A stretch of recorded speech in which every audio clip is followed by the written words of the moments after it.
Welcome into another edition of the Ryan and Goodman podcast. My apologies, Bob. There, when I do my other podcast with Robbie Humble, I'm first because I'm the elder. I'm the one. This one is not just because you're the elder; it's because you're the elder and you deserve it. Anyway, welcome to the Ryan and Goodman podcast. I'm Jeff Goodman. He is Bob Ryan, and we got plenty to talk about today, Bob. We're going to do some NBA kind of around the horn type deals and a bunch of different topics. And then we're going to close with some college stuff and talk about John Chaney and the Big Five and Baylor and Gonzaga and if this is good for college hoops, if they end up playing for a national title. But let's start off with this. And I don't know if this is the most pertinent NBA news, but I think it's interesting that they're going to try to have an all-star game down in Atlanta, a one-day deal down in Atlanta in the middle of, they have a break March 5th through the 10th, I believe. And they're going to try to have an all-star game on the 7th in Atlanta. Mm-hmm. Good idea, bad idea. It isn't bad. It isn't necessary, but I don't think it's going to hurt anything in a sense for, I don't know. What am I not seeing here? It's symbolic that we're trying to keep on keeping on, there has to be, if there are fans, they have to be limited naturally as everything is now, but it doesn't bother me. I don't know. Am I missing something here? I mean, the only thing you worry about a little bit is you've already had 25 or so games postponed, canceled, postponed. And do you just worry that, I always worry in All-Star break, generally, a lot of players fly all over the place. Quickly, they go. I hear stories of players. They go down to warm weather places, sit in the beach for a couple of days, party. Now again,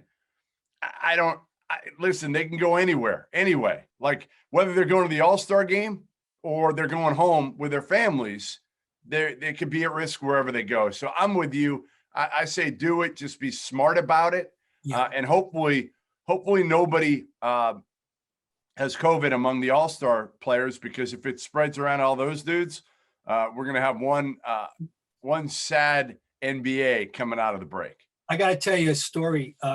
This is just, I hadn't thought about it in a while, naturally, but you mentioned about a one-day deal, right? My first All-Star game was 1970, the year of the Knicks, as we call it, it was in Philadelphia. And we being the contingent, it was Havlicek, I think, Havlicek, I think he was the contingent that year, that was it. And anyway, down to Philadelphia, the day of the game in the morning, and there was a luncheon. That was the only hoopla. It was a luncheon, and it was hosted by Philadelphia native sports junkie Bill Cosby. And that fellow, the comedian who's ended up his life in disgrace. But anyway, there was a snowstorm that night in Philly, and so I got a ride over from a friend to the game to beat the bus. I was going to go on the bus, and I get there, and all hell's just traffic problems, everything. And I wind up sitting in the West locker room. Now he'll never remember this, naturally, no reason whatsoever. To the only West player who had arrived, it was Dick Van Arsdale of the Suns. And I actually have Dick Van Arsdale all to myself. I'm 24 years old now. This is my first year covering. Anyway, and then they played the game, and Willis Reed, it was the year of the Knicks, he was the MVP. So he was a guy, who was MVP in the league, MVP in the finals, and MVP in the All-Star game. A rare trifecta. I don't know if anybody else has done that. Yeah. We can look easily, but I haven't. Anyway, but my point is it was a one day in and out. Fly in. They didn't fly? I mean, flew home the next morning. Yeah. One day in and out. That was it. Crazy.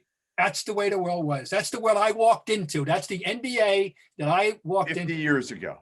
50 years ago, Bob. Years ago. Nobody really cared. It's kind of what you're saying to some degree. It was low key. Right. The game, but the game at that point was the 20th game. The first one was in 1951 here in Boston. And by the way, I don't know if you know this story, but the All-Star game in 1951 at the Boston Garden, which was a sellout, but it was only a sellout, they think, because it was a triple header. There was a high school game, local high school game, and some other kind of put together All-Star game. And then by like 8:30 or 9 o'clock, the NBA All-Stars took the floor. No way. Yes, way. That's all crazy. right. So anyway, but we digress, but I hope pleasantly. It's a show. It is a complete show now. You wonder too how many players will just say, "Hey, you know what? I'm not into it." I hope they do. It's still an honor. It should be an honor. I've seen it fluctuate wildly over the years. I remember writing about by 3 or 4 years later in the early 70s that nobody seemed to care. They weren't. And then there was a period where they started to care. And then, of course, the thing now, it's a farce. The over-under for the winning team is 170.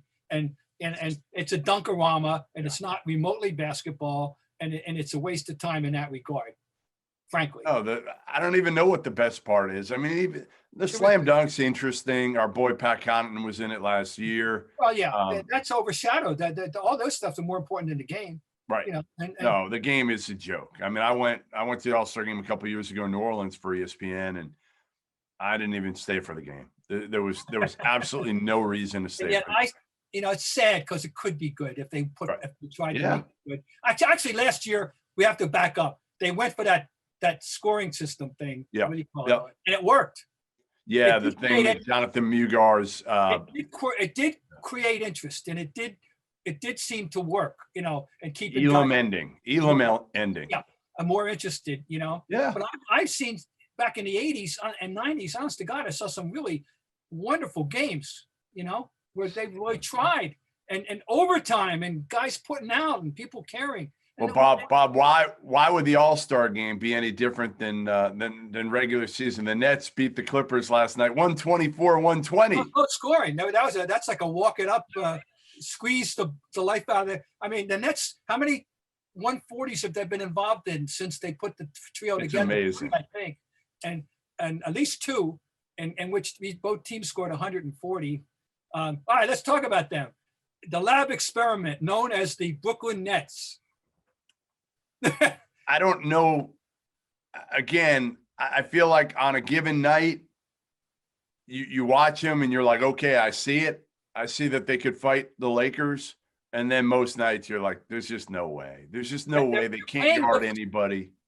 Now, I saw Durant was paying lip service to the idea, we'll play defense or we can do it. We can, Well, he will. KD will. The problem is Will James Harden and Kyrie can't. Kyrie's just not a good defender. Like James Harden, I think if he wants to be, can be an above average defender. He just doesn't give a shit half the time. He just doesn't care. They're not going to beat the Lakers if they even get that far, right. But they are, but we're seeing glimpses of, oh my God, this is the tsunami that they can bring, Kyrie just waltzed away to 39 last night, doing it, going to the basket. My God, is he good? Let's just stop, take a moment to say, he's insane. Whatever a nutcase or what, no, that's not fair. Whatever a truly complicated, thoughtful human being, often indecipherable, but he's trying, off the court. Okay, I'll give him that. Boy, is he good. He's fun to watch. He is. I don't know too many. Is there a guard? Is there anybody, Bob, that you can compare to Kyrie with his handle, his ability to get to the basket and finish using angles? Yeah. Is there anybody? Zeke was pretty good. He was. Isaiah Thomas. Let's not forget him. He was pretty damn good and would flourish in this game. There's no doubt. There's no problem. But to the rim, yes. One guy I've seen. The one guy who I used to say, and you had to see him in person. You could not appreciate. You had to be there because there's a feel that a whoosh when he got to the basket with one extra little gear, and an unparalleled ability to move laterally in the air after going up on the left side of the basket and finishing on the right, not just with a, but his whole body got there somehow. Derrick Rose. Yeah. Derrick, the MVP Rose. When I first saw him, I saw him in the tournament. So I got to see him play 3 times that year. And that's when I said, folks, you can't understand this kid until you see him in person. The TV doesn't do him justice. So there's your answer. That guy got to the rim, but that's the only person. He was so different, though. Derrick Rose was just a freak athlete, where Isaiah and Kyrie, neither are freak athletes, neither are like physically imposing. The big difference was Isaiah was a terrific passer. Like Kyrie is a scorer at his core, and really, yeah, he can pass at times, but that's not his game. He's a 1.5 at best. He's certainly not a 1.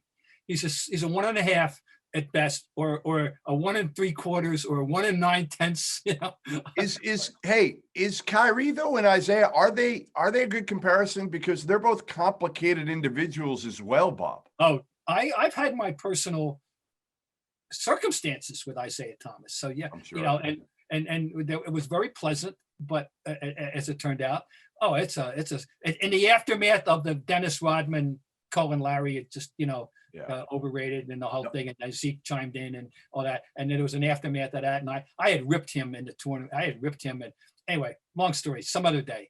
We will another rainy day story we'll save. All right, but he had his own quirks.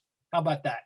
Quirks. Was Isaiah likable when you dealt with him? Because he was likable. I had like a 6-hour dinner with him a few years ago when he got he took the FIU job down in Florida. So I went down to Miami and spent some time. And it was like a marathon dinner.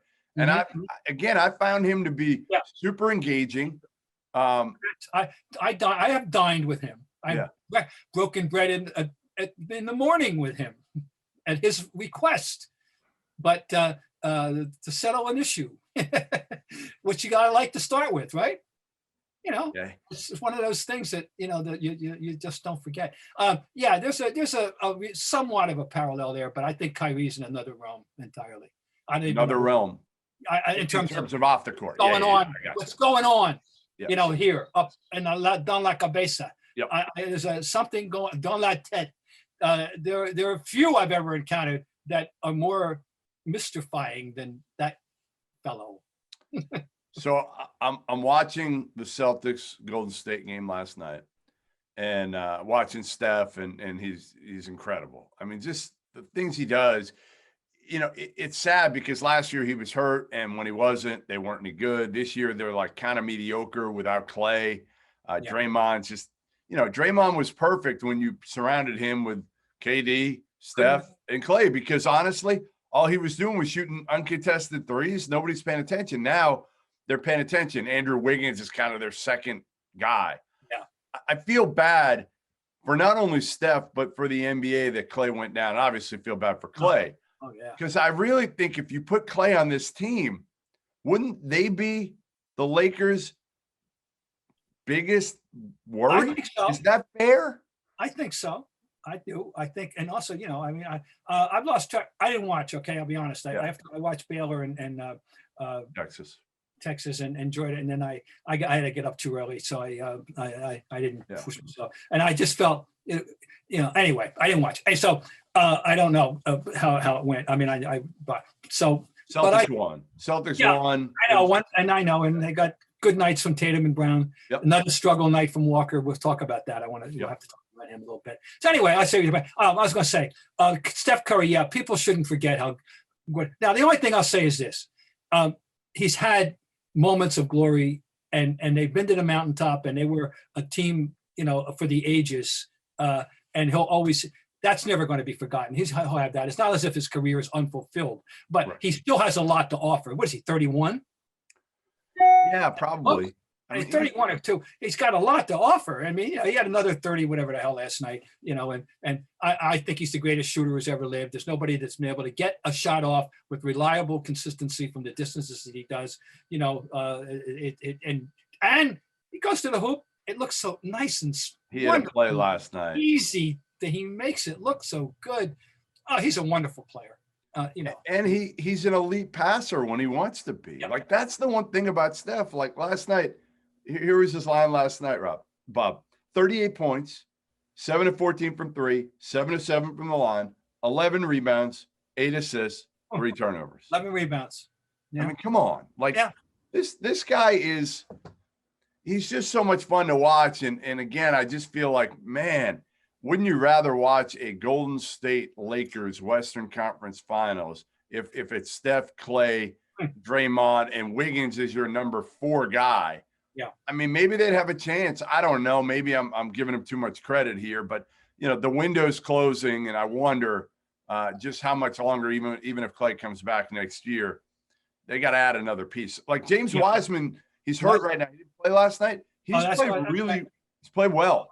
The early returns are good. I can understand. I see what people saw in him. Yes. There's no question. Wiseman's going to help. So next year, their starting 5 could be pretty, if you get them all back, Steph, Clay, Wiggins, Draymond, Wiseman. 2 years out for Clay is just, boy, that's going to be something. It's going to be hard. It's going to be hard, but I just, again, I feel bad in a sense that the NBA is not going to get a chance to see this Warriors team maybe one more shot here when they're young enough to be able to make another run. That team will be the gold standard of the new world, the new basketball world. The world that the 3-point dominant world, the 3-point mania world, I like to call it, the 3-point centric world, whatever. It is a different game. It is just a different game than the one that the Bulls played, or that the Celtics played, or that the Lakers played, or God knows, or that the Trailblazers with Walton or the Knicks with Clyde played. It's a different game. And here's the one thing I want to tell the millennials though, and the youngins. There's other people, if they were playing, if this were the game, they could have played it. They could have altered their approach. They could have said, hey, we got to take 33s. All right, we will. You didn't do it. The game hadn't come to that Daryl Moreyization yet. Boy, and the history's written. He's going to have to be a major part of it. Because so sad but true. Sad but true. All right. Are the Utah Jazz for real, Bob? 16-5, best record in the NBA right now. It's a nice appetizer, I guess. You can't dismiss what they have done. They not only are they 16-5, but they pound you. I mean, you're surprised when they don't win by 10 or more. And then they got derailed one night the other night, but everybody's going to have an off night. They're on the road, and that's fine. I want to see a little more, but wow, I wasn't ready for this. Man, we know they were nice last year, right? They were good, and they were and okay, that's cool. But and Donovan Mitchell, he's really ascended, but that's what we were talking. Go dial it back to bubble basketball, right? Donovan Mitchell was one of the 5 or 6 best stories that came out of it, right? And maybe one of the 3 or 4, but I wasn't ready for this, Also, there's such a, lightning rod because of Rudy Gobert, and I call the world was pre-Rudy Gobert and post-Rudy Gobert, March 11th, Very true. Very true. And but speaking of him, by the way, he's pretty damn good too. He is good. I mean, he's perfect for what they need, like you get a guy like that and you surround him with guys who can score. And Donovan Mitchell continues to get better and better. And, Jordan Clarkson can score and he can shoot. And Bogdanovich is capable, and Inglis. And the irrefutable fact is that they shoot threes as well or better than anybody. And which is weird. Okay, so who was ready for that? Not me, because Jordan Clarkson and Donovan Mitchell have never been known as like great shooters. They've been known as great scorers. Yeah, so right. That does surprise me. Bogdanovich and Inglis. Yeah, Bogdanovich, sure. Those two. Mike Conley's playing better, which is awesome. How about that, huh? You are not going to find a better human being than Mike Conley. Like, that's my salt to the earth. That. And when he's 33 now and playing as well as he's ever played, and that's fine. I'm glad. I'm really glad. Yeah, I'm with you. I'm not buying him. Need a little more. And even a little more. I got to put a word in for the coach. The coach, I'm sorry. I think we mentioned this. This is my, forgot the crazy thing, When I look at Quinn Snyder, all I think of is Elmer Gantry, the movie with Burt Lancaster, because He has that floppy, that curl that comes down when his hair, and he has a passionate, shall we say, almost frightening demeanor at times, right? Yeah. And I go, Elmer Gantry. I'm sorry, I may be the only person on earth that thinks Elmer Gantry when I see Quinn Snyder, but this goes way back. So anyway, there we go. All right, here's one for you. If Carmelo Anthony scores 638 more points in his career, Bob, he will break into the top 10 in the NBA's all-time scoring list. He will pass, at that point, Elvin Hayes. Well, that's good. I'm glad anybody passes Elvin. It's okay with me. I'll root for him. You know, he's one of my least favorite. He's one of my He's one of my least favorite players of all time. Why? He offended me aesthetically and personally. That's all. What do you need to know? No, I mean, I don't need the personally part. Not a horrible human being or anything like that, but he was a whining, phony crybaby. You know, and he had excuses, and he had one shot, which is a pretty damn good shot if you obviously. Wait, he scored 27,313 points with that shot. Subtract the free throws, and you know, 80% of them were on a very reliable turnaround jumper. But he was, and he also, it's a long story. He was monotonously we won't go there. My question to you was, okay, let's get back to Carmelo. Yes, when Carmelo retires, what is his legacy? Like, how do you think of Carmelo in the greatest of NBA scorers? All right, he's going to go in the Hall of Fame naturally. You know, he'll walk into the Hall of Fame. I'm not going to deny him that. You know, I think he was a stat accumulator, non-winning player for the most part.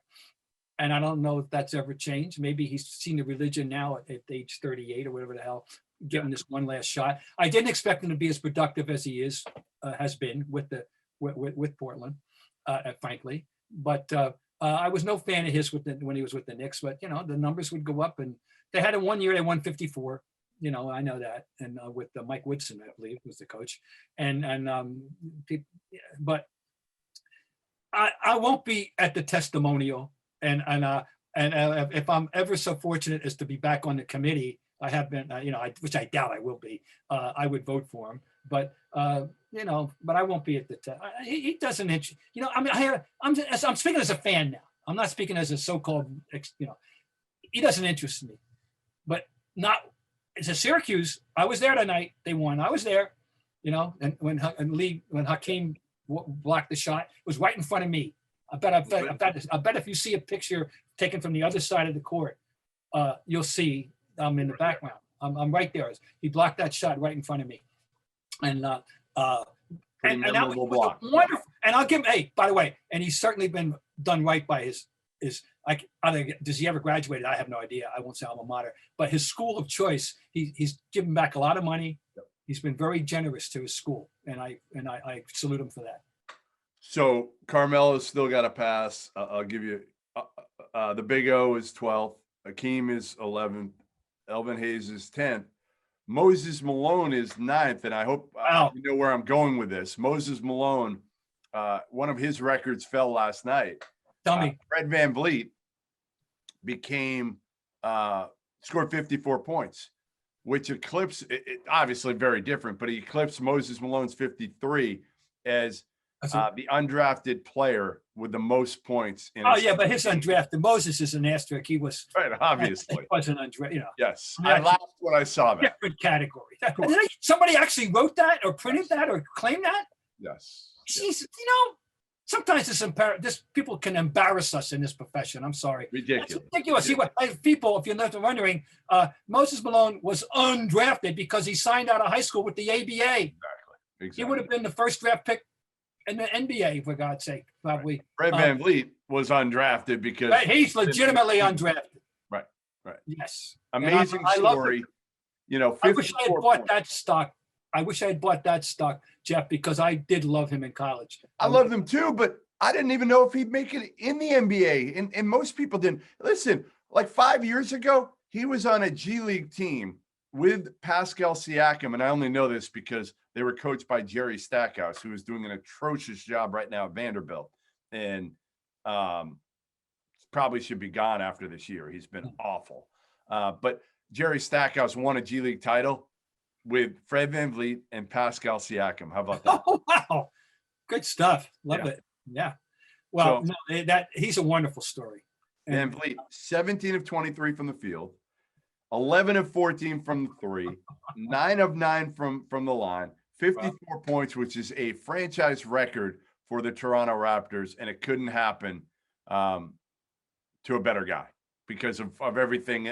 I mean, again, he just embodies toughness, perseverance, all of it. Remember the Gene Smithson days, MTXE? Remember No. that one? Oh, well, you're just a kid. No, I mean, my Gene Smithson, I believe was the name of the coach, and he came up with a thing, a logo, not thing, put on his gym. Oh, mental toughness, extra effort. Yeah. All right, my mind is just, some reason it's just racing around today. I'm sorry. Yeah, I mean, VanVleet and Ron Baker were fun. I mean, Ron Baker was a walk-on. He'd still be in the league, I think, right now if he hadn't gotten hurt, and he's dealing. I wonder what happened to him with a hip injury. And Fred VanVleet just continues to get better and better and better. But heck of a story there. All right, let's move on. I know you wanted to touch on this, and I did too, on John Chaney's passing, the former Temple head coach that is probably most famous, which is sad, for his run-in with John Calipari in a postgame in which he threatened to kill Cal. Which were you there for that? No, I wasn't, but obviously highly interested because I was, we were all over UMass at the Boston Globe in those days. Yeah, back in 1995-96 when they went to the Final Four, and they did go despite what the vacated that you'll see in the book. There. I was there, and those fans were there. They were there. They were definitely there. So John Chaney. Yeah. John Chaney. You grew up around Big Five basketball. John Chaney went to what, 5 Elite Eights? I mean, he was an institution at Temple. People forget, young people don't realize Temple used to be really, really, really good. Number one with the Mark Macon team at one point that year. They didn't go fulfill their destiny, but the whole Big Five, the whole world's changed. We're going to get to that in general. I go back even farther than that, though, with John Chaney. I remember him as a player in the Eastern League. Really? I was in Eastern League City, Trenton, New Jersey in 1961. We got the relocated Easton Madisons, and we picked up a franchise in the Eastern League when it was the second best basketball league in the world, when the NBA rosters had 10 players, which means there were 80 players playing in the NBA, and the next best round of players were riding buses and driving station wagons around such cities as Hazleton and Sunbury, Allentown, Camden, Trenton, Wilmington, et cetera. And John Chaney, who happened to be an African-American, a very good player at Bethune-Cookman, who was not recruited by the big schools because he was black, and was good enough to be in the NBA. But there was a unspoken quota system, and he didn't qualify to crack at a point when there were, barely 15 or 20 black players in the league in the early 60s and mid 60s. He was a really damn good basketball player. Okay. Yes. Then he goes to Chaney State, which is funny because Chaney was spelled with an E and his name is spelled with an A, but it might as well have been Chaney with an A because of what he did for them, including winning a national championship, a D2 title. But I remember him at the first time I encountered him as a press conference when he was with the Temple team, which happened on several years during his tenure, but talking about life, as the D2 coach at a school without much money. And one of the duties that he drove the bus, maybe not all the time, but more than once, and his whole story. And, I can sum it up by saying, and it's the same to Nolan Richardson and as all these great, wonderful black coaches, for the most part, they lived lives that no white writer will ever understand. Will never understand what they went through and what life was like growing up and the obstacles they faced to get where they were. I mean, John Chaney, he put his imprint on Temple basketball and national basketball. Those teams stood for something. We all knew it was turnovers. No, turnovers were the deadliest sin in John Chaney's mind. That was And they played a wonderful defense. scrambled zone defense. They were no one wanted to see Temple on their schedule. Right. You were really in good. You're in for a tooth pull evening if you're going to play Temple. That's when the Big Five was right. I mean, you had Villanova was good, Temple was good, St. Joe's was good. I mean, LaSalle was great with the L train, right? Yeah, Lionel Simmons, a 3,000-point scorer. Right. That's right. And and Penn on and off, but Penn, for many, Penn went the last Diamond 8 team to go to a Final Four was Penn, in '79. But even right up, anyway. Tony Price, right? Tony Price. Yeah, and Bobby Willis, and Ron. Oh, and then Phil Hankinson, and oh God, yes, absolutely, and Corky Calhoun. So they had some players. Yeah. Well, the Big Five, you can't explain it to someone who wasn't there. Because it's irrelevant now. Bob, nobody cares about Big Five. Like now, I know they all play each other still, but it's just Villanova going 4-0 every year.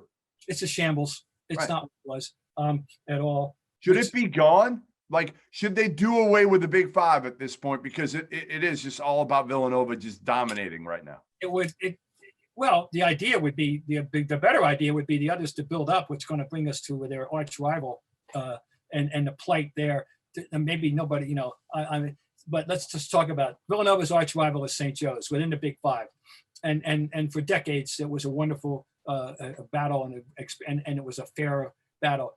What's happened in the recent years is so appalling. St. Joe's is under the Phil Martelli was ousted 2 years ago. Right, they were falling down, but he was ousted 2 years ago, and a new athletic director who does not know, according to my sources, remotely what she's doing, hired Billy Lang, and so far Billy Lang is 6-26, and they are 1-14 this year.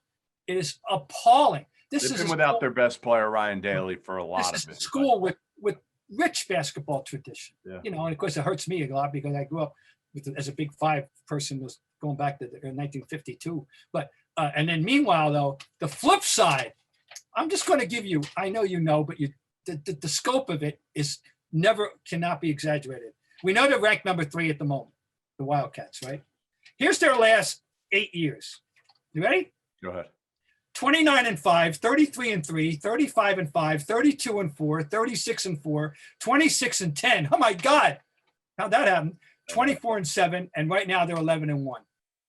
They got what Jay Wright has done is they got 2 national championships, along the way there to go along with the one they won in '85, and but the point is those 2 schools were equal for decades, equal, and and St. Joe's had the upper hand often, and wow, I mean, I can't imagine being a good St. Joe's. And the other thing I said, St. Joe's fans, and I'm going to get on the soapbox here, they were special. There was never, in my experience, which is dating back to 1952, and my experience of being a college basketball lover, and as you know, having attended games in 201 separate venues for college basketball. I do know that. As you do know that, the greatest fans ever were at St. Joe's. Wow. Joe Sullivan's going to love this episode, by the way. They made more noise with 100 people than most teams could make with 10,000.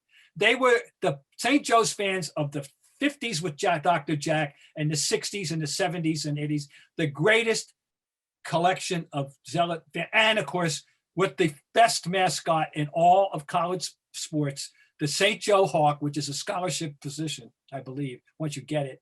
And he waves those arms futilely now from the time they take the floor to the end of the game.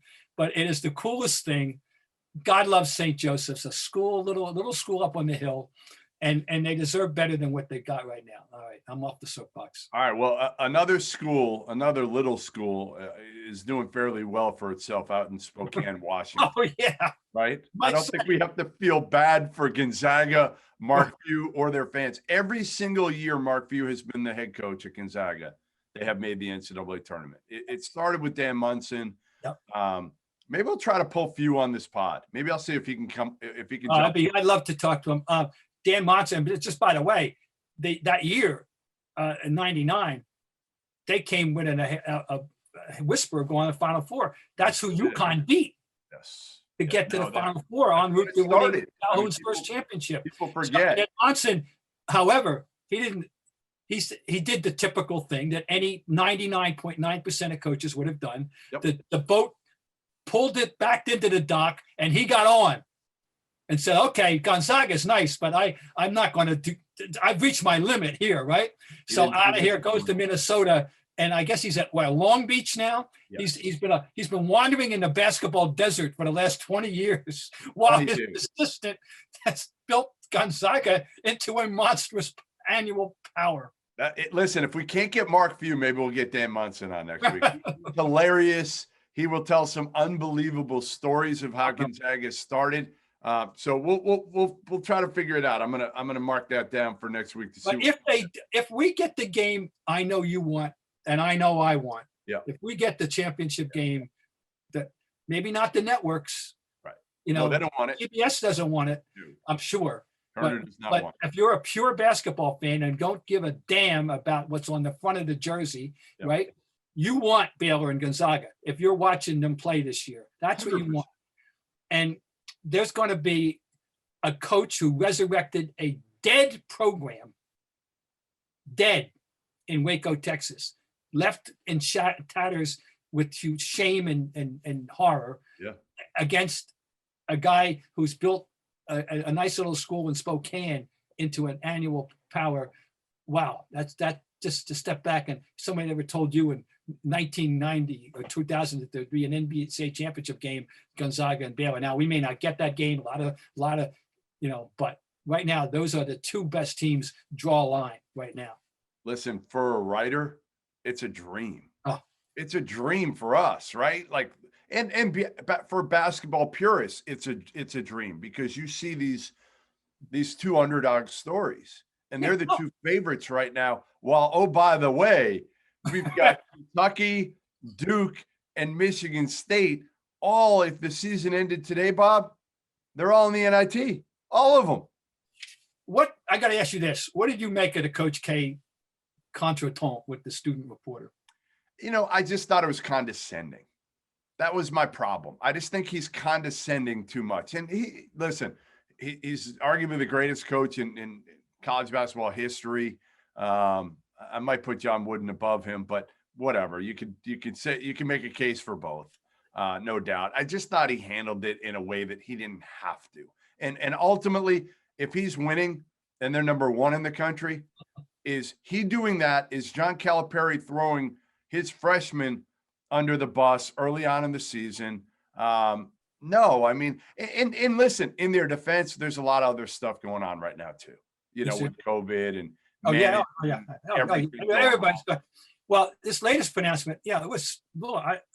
Hey, my take on the thing was probably exaggerated. It wasn't as horrible as. I agree with you. It was condescending. It's not unprecedented for him to be condescending. But no, you don't think? All right, so let's people. And I like him, and I don't know him well, but he's been always good to me and all that. But I'll be honest, but he has his ways. He has his imperial mode. How about we'll put it that way, okay? Listen, no his imperial mode. But then what he did after they got beat the other night, but was a little. I didn't like it. He called them soft. He really not ripped. I mean, I thought I could address it and get it fixed in another day. I don't know. I mean, you're right. They're young. I'm not sure that it's not very becoming. Coach, somebody tell them it's not very becoming. Can I give you my favorite case story? Sure. So it's 2006 is really when I really started. I was doing recruiting before then, started really covering college hoops. 2007, I'm working on a story, a Duke story, and he called me from his cell phone and didn't block his cell phone number. So obviously I plugged it into my phone and said, hey, if I'm ever going to need it, I'll use it. I'm not going to call him for no reason really, but I may need it. Hey, I know that's what we have to do. You know the deal. We all do it. Of course. So 2008 comes and I'm down at my in-laws in Boca trying to get away. I think it must've been in like February and it's about 8:30 at night. And Bob Knight retires. So I'm like, all right, if there's ever a time, I'm working at Fox at the time. I remember a time I'm going to call Coach K. It's got to be now, right? Like I didn't have any relationship with him at all. He didn't know who I was. And Duke, that year, they had been on this kind of mission to be more, people were killing them. So they were more media friendly. That was kind of their whole mantra that year, was to be more media friendly. So I was like, all right, you know what? I'll try it, right? I'll call him. It's about 9:30 at night at this point. I'm probably debating for about a half an hour, 45 minutes, right, whether to call him. So I call him. He answers. I said, hey, Coach, this is Jeff Goodman from Fox. Just wanted to get a quick comment from you about, your mentor, Bob Knight, retiring. This is neither the number, the time, or the number to call. Thanks, click. And he hangs right up on me. So I wrote it the next day. I wrote the whole thing. I said, so much for them being more media friendly. Like, come on, you can't give me 30 seconds of a quick quote on Bob Knight, or at least be a little bit more respectful. So the next day, John Jackson, Duke's SID, calls me up and he says, hey, just so you know, like if you ever need anything, just call me and we'll handle it. Don't worry about it. And they did. After that, like they were great. But, again, like Kay and I have had our run-ins, plenty of them over the years. Like we're good at times. We're not good because, like one of the things I always said, and I said it on the air plenty, was USA Basketball helped him get back at Duke. They helped him, that obviously the juice he had with guys like LeBron helped him. And also he had access that other coaches didn't have to the young players. Yep. So, but they won't acknowledge it. He had like an hour in-home visit with Austin Rivers. He would, I saw it. I don't remember Alex Murphy, one of the three Murphy brothers around our parts. Mm-hmm.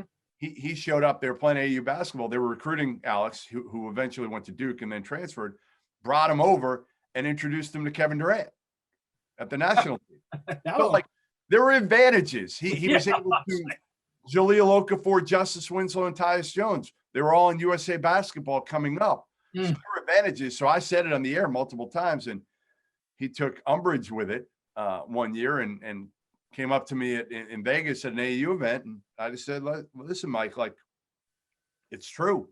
It's true. You're going to try to tell me that you didn't get Justice Winslow and Okafor and Tyus, that USA Basketball didn't help? Of course they did.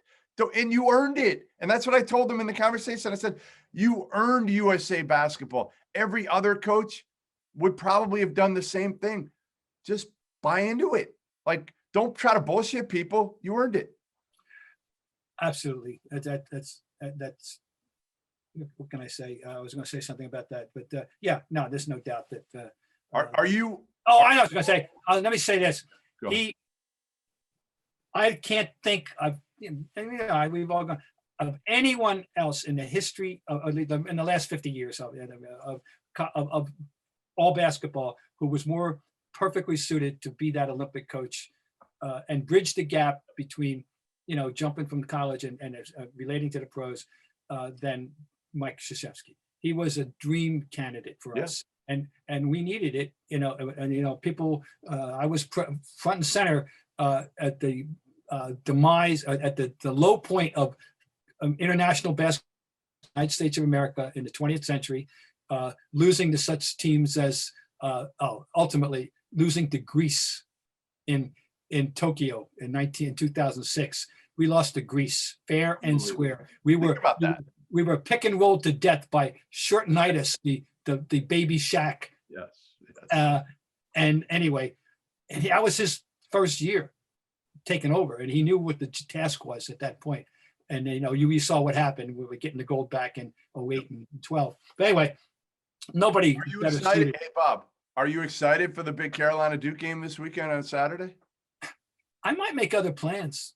I might. I'm intrigued. I don't think I'm moving heaven and earth. If it's 6:00,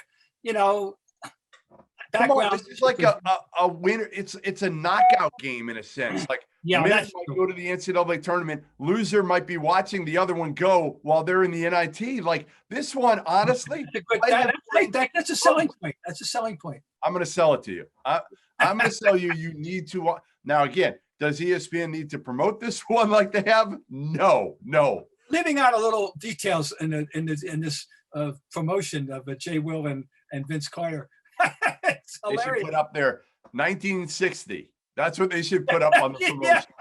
Because that's the last time these two teams have played when both have been unranked. It's amazing, though. Think about that. I know. No, it's 60 years. Oh, my God. Of course. Absolutely. No. I mean, K, think about this. The only time K hasn't gone to the NCAA tournament was the infamous back injury. Yeah. And Roy, in his entire career, has not gone twice. Once was his first year taking over at Kansas after Larry Brown put him on postseason ban. Right. And the other was the year after his second national title game when he won it all at Carolina. So, I mean, this is just, it's historic in a way. And well, I'll leave you with this. I want to get your thoughts on this. Do you think the tournament this year will resonate nationally if we don't have, we're not going to have Kentucky. We know that. Unless they win the SEC tournament, they're gone. And they're not winning the SEC tournament. We're probably not going to have Michigan State. And let's say for argument's sake, we don't have Duke. Yeah. Is this tournament going to lose a lot, or is the average fan going to say, I'm not watching this thing? It won't make any difference to me, but I've learned the hard way over the years that it does matter to more people than I can relate to, that kind of thing. Secondly, there being fewer people by far in offices. All those pools, are they going to be out there this year? Are people going to find a way, with the remote aspect of the way people are working Good question. You can do it.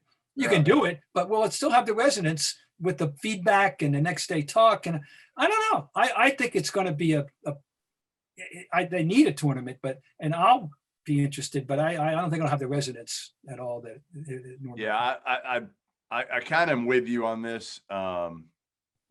Again, I love it. I love this year having Gonzaga and Baylor and Villanova. Like even Villanova, we act like Villanova is now this blue blood, but let's face it, like Villanova was never put in the same class ever as Carolina, as Duke, as UCLA, as like they've moved themselves into that equation the last 5 years by winning 2 titles.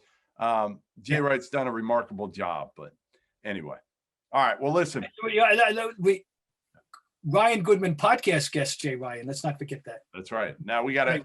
I gotta use my juice to try to get Mark Few in the next couple of weeks. Oh, that'd be great. I'm gonna work on that when we get off here, and plenty to talk about coming up. We'll have plenty more as college hoops kind of nears the end of its regular season. We'll continue to watch the Brooklyn Nets and Bob Ryan's favorite player, Kyrie. If you get Mark Few, I want him be doing it from Jack and Dan's. He probably will. He probably will. Either that or while fishing, maybe we can get him. All right, we'll see you next week. Thanks. Very good. Take care.